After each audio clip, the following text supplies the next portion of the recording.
Namaste my fellow strikers, Holy Materia here, back with another Shinobi Striker video. Today we're going to be ranking the defense DLC, so let's get right into it.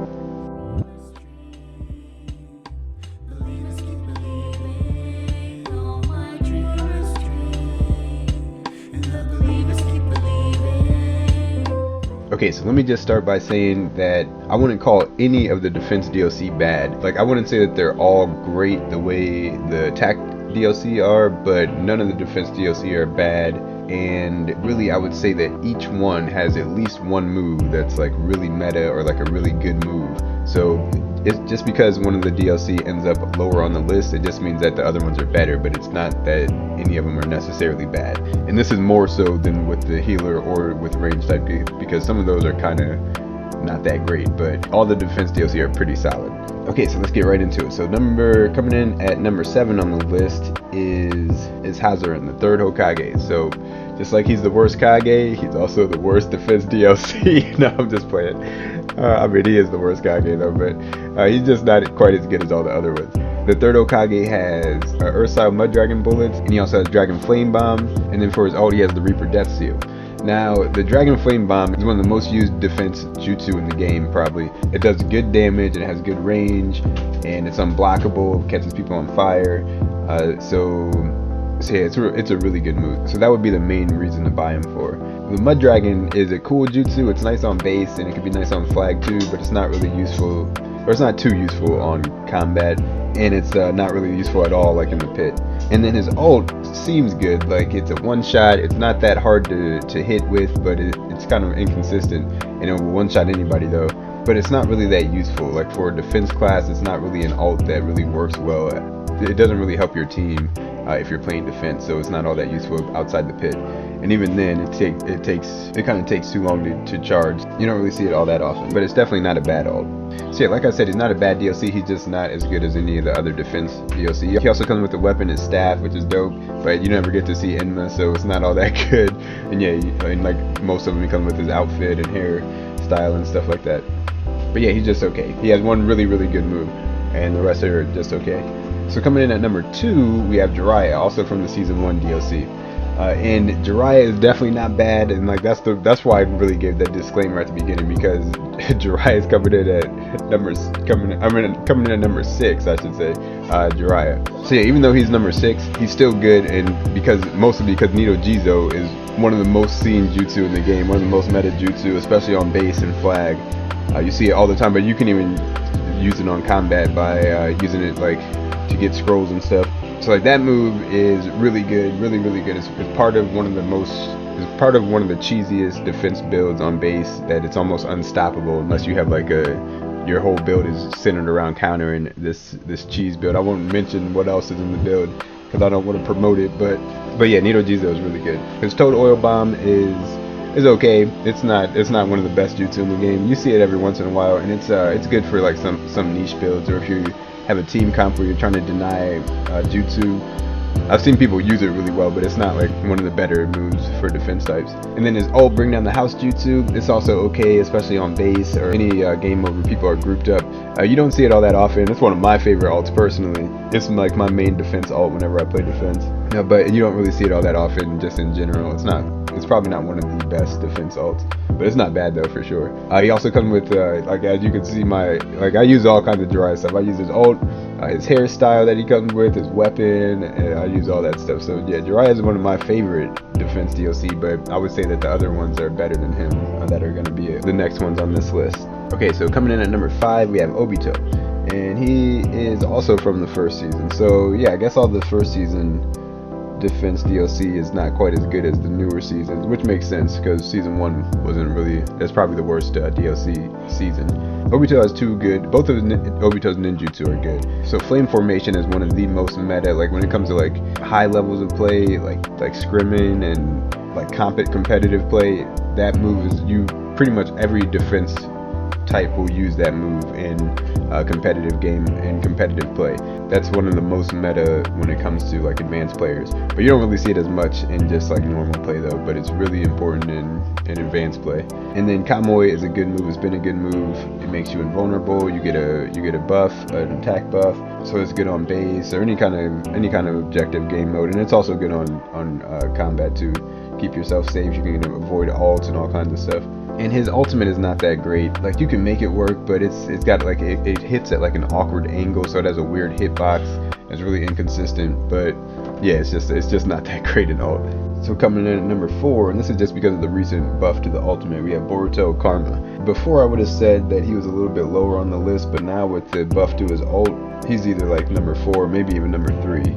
So he has the Boruto Stream, which is an okay move. You don't really see it that often, but it's not bad for sure. And then the Thunderclap Arrow is really good. It's like especially good on objective based game modes where people are standing still a lot. Brick Sand Shield and Water Pillar, and it has like it's a 2-part move and it does decent damage too. And then his ultimate is crazy now because you could get your ult back multiple times in a match. Like, I'm talking like 5, 6 times, maybe more, depending on what kind of build you're running. So his ult is really good at, like, you take away other people's ult charge. It blocks all ninjutsu and all ultimates that are ninjutsu based. So the only ones that can get through it are things that are like straight taijutsus, like Guy Sensei's ult, stuff like that. But it blocks almost everything. It absorbs because it absorbs ninjutsu, or it absorbs chakra. And while you're using it, it actively charges your own ult, and it can charge it back to like almost 70%. It seems like it's something crazy. So people get it like all the time. Once they get it the first time, they just keep getting it over and over again. But I still say that most people don't really use it correctly, or they don't really use it optimally, I would say. But yeah, it's a good ult though. Alright, so coming in at number 3, we have the tried and true Zabuza. He got knocked down a little bit, but he still has the move with the most utility of all the defense type moves, because Demon Hunter just does so much for you. It does damage, it's unblockable, or it breaks guards, it gives you your health back, it makes it so that you don't flinch, and the health that you get back is equivalent to the damage you do. So if you have multiple people, you get even more health back. It just has so much utility. It's one of the best moves in the game, so you can use it in every game mode. It's good for every game mode. You can use it to carry flags, you can use it to just do anything, really. The water prison jutsu is not all that great. You can use it in some niche builds, but it's not like one of the best moves for sure. And then his ult, the hit and miss, it's okay, especially like in something like flag. It seals people's subs, so if you have a good team with you and you use it, you can do all kinds of damage to the enemy team if you like coordinate it with your teammates. And you can also use it to like help your teammates carry flags or just disrupt the other person who's running the flag on the other team. So yeah, Zabuza is still solid. He's just not quite as good as he was before. So coming in at number 2, we have Sasuke Last Battle. This is mostly on the strength of Ribcage alone, because that move is overpowered. And it's a funny thing because there are so many people who would defend this move to the grave, like talking about how balanced it is, but it's definitely not balanced. It lasts for like 30 seconds. You just are invincible basically for like 30 seconds and you can still run around. You're not any slower. You just can run around like normal and just auto block everything. It's one of the craziest moves in the game.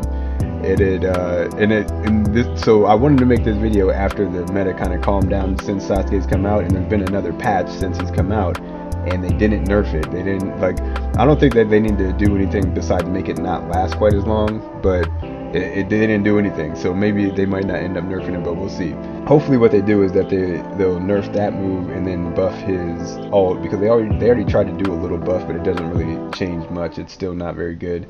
It's probably the worst ult of any of the defense DLC in the game.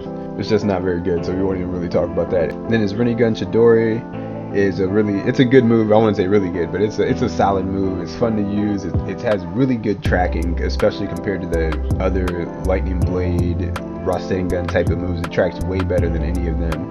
So you throw down the kunai and then you teleport, and then when you push the button again, you'll teleport to it and then track your opponent from there. But it tracks way better than other Lightning Blade type moves. So that move is good too, and it does okay damage. But the thing is that it's just really easy to hit people with, so it makes it good. So yeah, Sasuke is solid. I think they need to nerf the Ribcage a little bit and then buff his ult, and then he'd be still at the same spot, but he would just be like a more balanced overall, or his moves, each move would be balanced overall.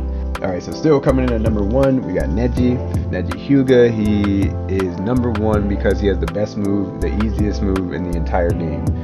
No doubt, no argument, the easiest thing to do in the game is to push Hazan Strike from across the map and just go to wherever the person is, and they can't dodge you no matter what they do, and they can't stop it. So it's just the best move in the game, the most annoying thing to get hit by. It completely resets your sub, it takes away some of your ult charge. It's just the easiest move in the game. So just off of that alone, even if he didn't even have any other moves, he'd still be the best defense DLC just because Hazard Strike is so good. So the other move is Body Blow. That's not a good move. You wouldn't buy him for that for sure. Yeah, there's not really any good builds that really utilize that move well. So yeah, we already really talked about that. And then his ultimate is okay. It's also inconsistent. Like, people seem to get knocked out of it sometimes without even getting hit, but it does decent damage if you can hit, especially the last blow. And it takes away a bunch of their ult charge if they get hit with the whole 128 palms. So yeah, Neji's still king. He's still king of the defense types. He's one of the best DLC just in general because Hazan Strike is just so good, and his ult is also solid. So yeah, that's the list for defense types. So after Kawaki comes out, maybe like a couple weeks after that, we'll do the ranking for attack, and then after that we'll do a best, maybe the final best DLC for each class, and we'll see like which ones are at the top now. So yeah, thanks for watching, everybody. I appreciate it. Don't forget to Shinobi strike that like button and subscribe for more content. I'll see you guys in the next one. Everybody stay safe out there.